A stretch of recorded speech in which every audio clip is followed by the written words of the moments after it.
Beleza, galera?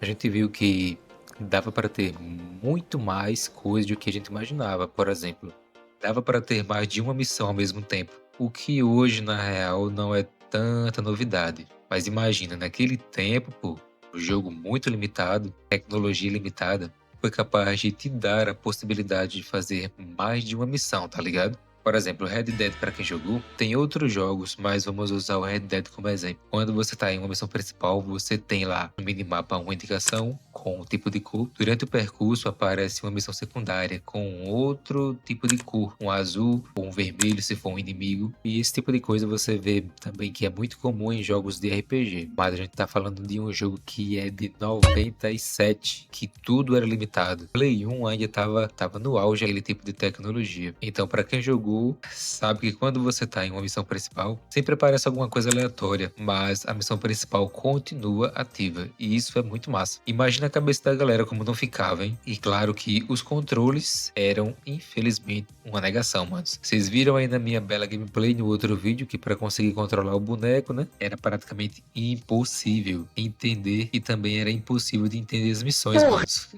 É muito estranho, mas claro que tudo vai de adaptação.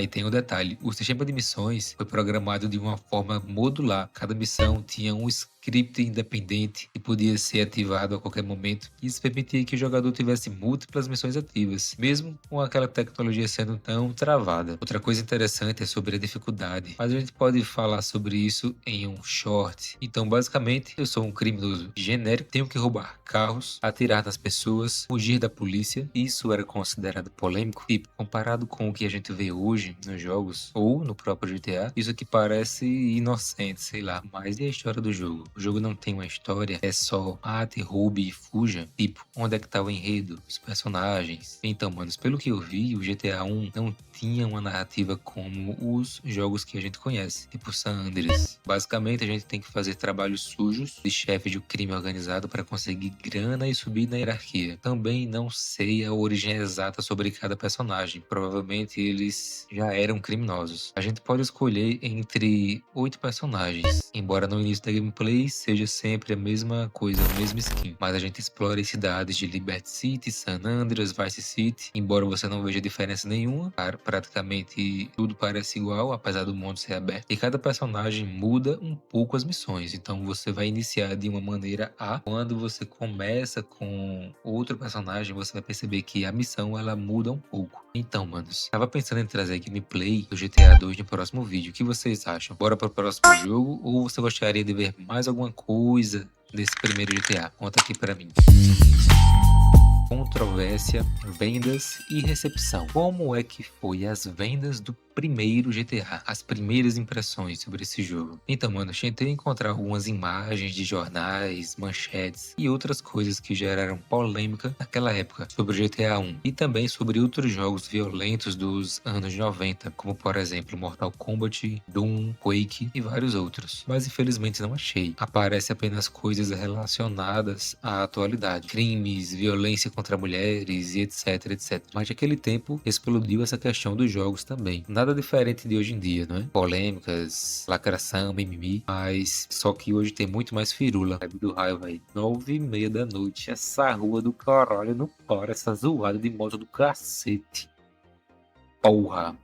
GTA teve um sucesso comercial muito bom e vendeu cerca de 3 milhões de cópias no decorrer dos anos seguintes, vendendo mais de 500 mil cópias locais na Britânia. Ele permaneceu de forma impressionante por mais 76 semanas na lista dos mais vendidos do Reino Unido. Incrível! A mídia da época teve uma reação mista e contrastante, focando principalmente na inovação contra as limitações técnicas. A liberdade de ignorar a ordem das missões e simplesmente explorar as cidades quebrou padrões rígidos daquela época. Áudio e trilha sonora foram simplesmente aclamados. A introdução de estações de rádio e ainda por cima dinâmicas, enquanto o jogador dirigia, foi considerada revolucionária e recebeu notas altíssimas. Vou deixar passando algumas trilhas aqui de fundo para vocês notarem. Críticas aos gráficos e controles. Naquela época, a IGN já atuava. Portais como ela criticavam os visuais, como a visão diária, top-down, que a gente já viu que é aquela visão de cima, chamando de ultrapassados e mal projetados. avançados. Até porque naquela época do Play 1 a gente já tinha outro tipo de câmera. Como, por exemplo, se você já jogou Crash, sabe como já era a câmera dele. E outros jogos como Canela de Honra, câmera em primeira pessoa. A jogabilidade e a precisão dos comandos também foram alvos de queixas frequentes. E a questão do marketing, como é que foi feito? Naquela época, o marketing foi feito por uma pessoa chamada Max Clifford. Vou tentar encontrar uma foto dele para deixar para vocês. E Max foi contratado para fazer propaganda intencionalmente negativa do jogo na grande mídia. Porra, crítica negativa? É isso mesmo que você ouviu. A intenção era alertar os pais e políticos sobre a violência extrema e o incentivo ao crime.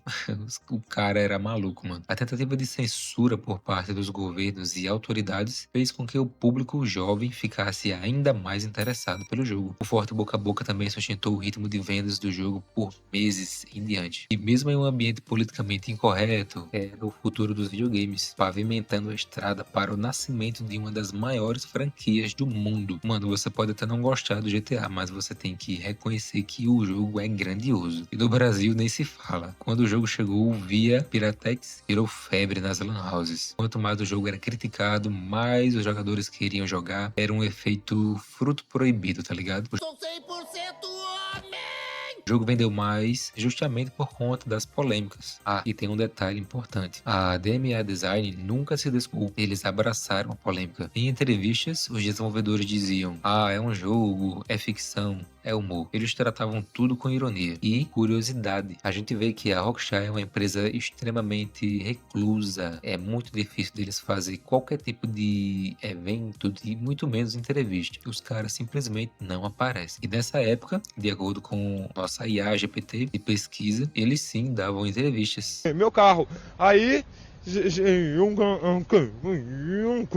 E mesmo com tanta polêmica, o GTA 2 já estava sendo desenvolvido praticamente em menos de um ano que o GTA 1 foi lançado. Mas aí você se pergunta comigo, e por que hoje em dia demora 10 anos para lançar outro jogo? Bem, sobre isso, a indústria era diferente naquele tempo. Ciclos de desenvolvimento eram mais curtos, equipes eram menores e o mais importante, as expectativas eram menores também. O GTA 2 foi lançado em 99, apenas 2 anos depois do original. E adivinha? Vendeu ainda mais. Mas agora pare por um segundo e pense comigo. Se em 97 3 programadores escoceses criaram um jogo sobre roubar carros, eles tinham um orçamento mínimo, tecnologia limitada e ninguém acreditava que daria certo. Em 2026, o GTA 6 é o lançamento de entretenimento mais esperado da história. Bilhões de cópias vendidas em menos de 24 horas, sendo que o jogo nem lançou. Bilhões de dólares em receita e o nosso bolso vazio, infelizmente. Uma franquia que definiu gerações. E tudo começou ali, naquele pixel. Jogar o GTA 1 em 2026 não é sobre nostalgia, gente. É sobre entender, sobre ver onde tudo começou e respeitar a história da empresa. Como eu falei antes, por mais que você não goste do GTA, do Red Dead ou da Rockstar, mas temos que ser justos, realistas e respeitar a jornada da empresa. Isso muda completamente a forma como você vê o jogo. Não é só sobre gráficos ultrapassados ou controle difícil. É sobre a origem de tudo. É tipo visitar o berço de algo que mudou o mundo dos jogos e, consequentemente, influenciou muitos outros. Bem, manos, vocês curtiram essa viagem no tempo? Se você chegou até aqui, você é foda e agora eu preciso da sua ajuda para decidir o futuro. A gente pula pro GTA 2, que eu já tenho live gravada lá no canal Só Jogando, na Twitch, ou a gente avança para o 3, que tem mais história, mais gameplay, visão em terceira pessoa. Me diz também qual foi o primeiro GTA que você jogou. Foi o San Andreas, o Vice City, o 5? Comenta aí pra gente saber. Se inscreve aí no canal Aleatório Glitch TV, ativa o sininho, dá aquele joinha que é de graça, porque essa jornada do GTA 1 até o 6 vai ser épica. A gente vai ver cada jogo da franquia, cada evolução. E valeu, galera. Até o próximo vídeo. Fui!